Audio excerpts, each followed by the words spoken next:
شان اللہ کریم نے یہ رکھی کہ میرے محبوب کے امتیوں تم سب سے افضل امت ہو، موت کے لمحے سے پہلے بھی تم نے توبہ کر لی، میں اس توبہ کو بھی قبول کروں۔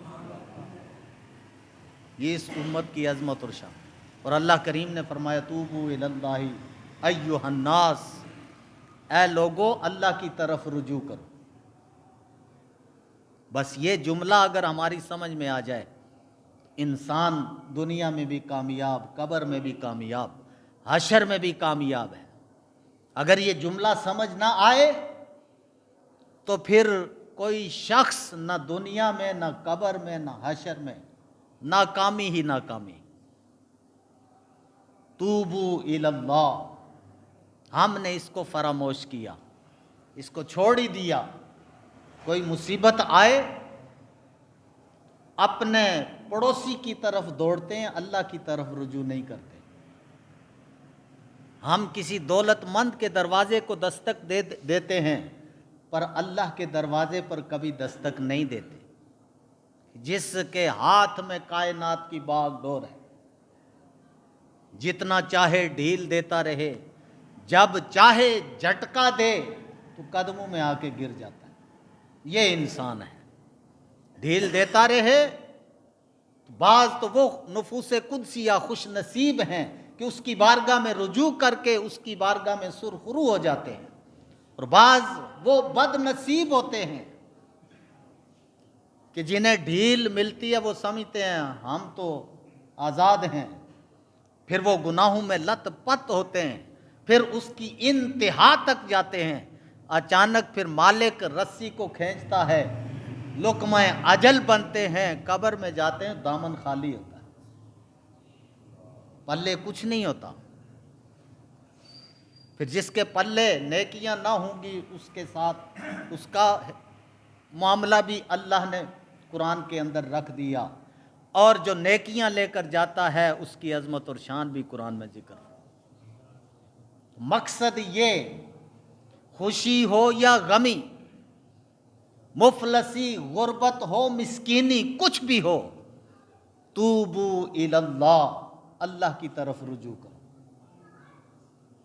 ہم نے آج کے حکمرانوں کی بات مان لی، سمجھ لی، اپنے آقا مولا علیہ الصلاۃ والسلام کی بات کو نہ مانا، پڑھا ہی نہ، سمجھا ہی نہ، اس پر عمل ہی نہ کیا۔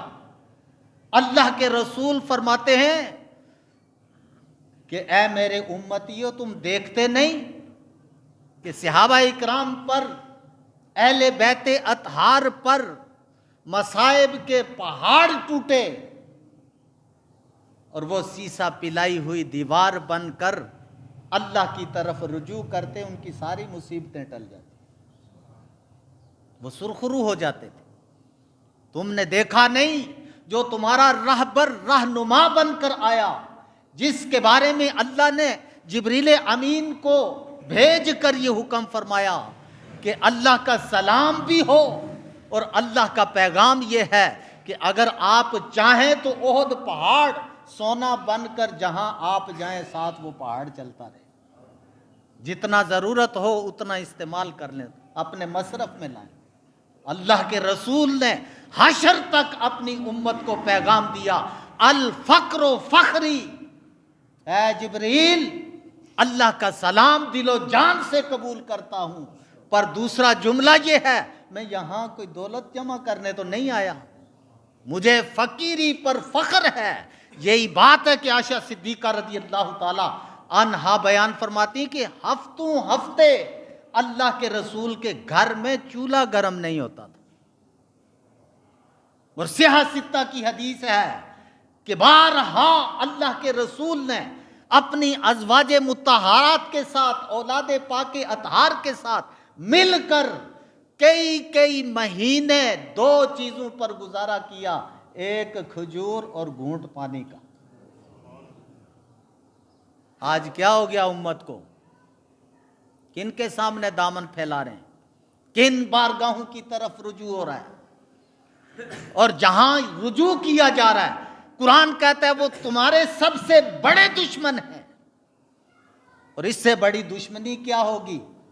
وہ سینوں میں گولیاں برسٹ ماریں گے، یہ دشمنی، یہ کوئی دشمنی نہیں ہے۔ گولیاں کھانا، اسلام پر پہرا دینا، یہ مسلمان کی شان ہے، عظمت ہے۔ یہ کیا کم دشمنی ہے کہ جب دامن پھیلائے ان اغیار کی طرف رجوع کرتے ہیں تو وہ ایسی ایسی شرائط کے پہاڑ کھڑے کرتے ہیں کہ بچہ بھی سودی بن جائے، امت مسلمہ کا ہر فرد سودی ہو جائے۔ سود کا نظام جب تک رہے گا حالات کبھی بدلتے نہیں، یہ یاد رکھنا۔ قرآن نے سخت کبھی اور گنونا جرم جس چیز کو قرار دیا وہ سود ہے، سودی نظام ہے۔ اور اللہ کے رسول علیہ الصلوۃ والسلام نے سود سے پاک نظام دے کر اپنے خلفائے راشدین کے سپرد کر کے وہ دور بھی آیا کہ جب لوگ زکوٰۃ و خیرات لے کر گھر گھر تلاش کرتے تھے، زکوٰۃ لینے والا کوئی نہیں ملتا تھا، دینے والا ہر گھر میں۔ آج مسلمانوں کا حشر کے کیوں؟ اس واسطے کہ ہم، اللہ کے رسول نے فرمایا تھا توبو اللہ، اللہ کی بارگاہ میں رجوع کرو، ہم نے وہ بارگاہ چھوڑی، دولت مند حکمرانوں، دولت مند ممالک اور غیر مسلموں کے سامنے رجوع کیا اور دامن کھول کے ان کے سامنے بیکاری بن گئے۔ حالانکہ اللہ کی ذات نے فرمایا تھا کہ تمہیں جب بھی ضرورت پڑے، اور مسلمانوں تمہیں ضرورت کیا ہے؟ اللہ کے رسول علیہ الصلوۃ والسلام جن کی زبان وحی کی ترجمان ہے، آپ نے ارشاد فرمایا، حدیث پاک کا مفہوم یہ ہے کہ اے میرے امتیو، تم نے اپنا دامن اغیار کے سامنے نہیں پھیلانا۔ اگر غربت آ جائے، مسکینی آ جائے، ہر نماز کے بعد 2 مرتبہ وہاں بیٹھ کے سورہ فاتحہ پڑھ لو، اللہ تعالیٰ تمہیں پہاڑوں اور پتھر سے رزق عطا فرمائے۔ کیوں دامن پھیلایا؟ دشمنوں کے سامنے کیوں گئے؟ کیوں شرائط کو تسلیم کیا؟ قرآن کو پسے پشت کیوں ڈالا؟ اس واسطے کہ قرآن کی سمجھ نہیں، قرآن کا یہ جملہ نہیں آیا، اس پر عمل کرنے کی کوشش نہ کی گئی۔ جب کوئی قرآن کو پسے پشت ڈالتا ہے تو قرآن تو اس سے بے نیاز ہے، قرآن کے ہم محتاج ہیں، قرآنی احکامات کے مسلمان محتاج ہیں۔ اسی لیے اللہ کریم نے فرمایا یہ وہ کتاب ہے جس میں شک و شبہ کی گنجائش نہیں۔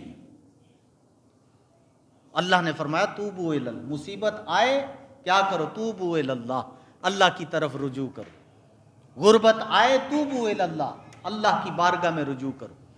مسکینی آ جائے، بیماری آ جائے تو فوراً توبو اللہ، اللہ کے رسول کی سنت اپناؤ، صحابہ کی سنت اپناؤ، اہل بیت اطہار کے طریقے اپناؤ، جو یا قرآن کا نچوڑ ہے یا حدیث مصطفیٰ کا نچوڑ ہے۔ بیماریاں، غربتیں، مسکینیاں ان پر نہیں آئی؟ جن کے چولہے کئی ہفتے گرم نہیں ہوئے، کیا غربت نہیں تھی؟ اور اللہ کے رسول کی بارگاہ میں جب سوالی آتا، گھر میں کچھ نہ ہوتا، جس صحابی کے پاس ہوتا اس کے پاس بھیجتے، اس کے سوال کا حل کر، اسے جواب دے، کیا مطلب اسے کچھ عطا کر کے بھیج۔ اپنے پاس کچھ نہ ہوتا، کیا غریبی نہیں تھی؟ لیکن توبو اللہ تھا۔ اس واسطے زمانے کے تاجور بنے، زمانے کے شہنشاہ بنے، اور یہ طریقہ چلا آیا جب تک رہا۔ مسلمان شایان شان طریقے سے سرخرو رہے، کسی کے سامنے دامن پھیلانے کی ضرورت نہ پڑی، کسی کی سخت شرائط کو پاؤں کی ٹھوکر سمجھا اور اللہ کی بارگاہ میں رجوع کیا، نماز کے سجدے کیے، بیٹھ گئے، 2 مرتبہ سورہ فاتحہ پڑھی، اللہ نے نواز دیا۔ یہ طریقہ بتایا اللہ کے رسول نے طریقہ بتایا۔ ہم اس طریقے کو چھوڑ کر ہم سمجھتے ہیں یہودی ہمارے دامن بھریں گے، عیسائی ہمارے دامن بنیں گے۔ ہمارے پاس تو احادیث کی صورتوں میں وہ مثالیں موجود ہیں کہ اللہ کے رسول کے زمانے دور میں بھی ایسے حالات پیدا ہوتے رہے، صحابہ نے جواب کس طرح دیا؟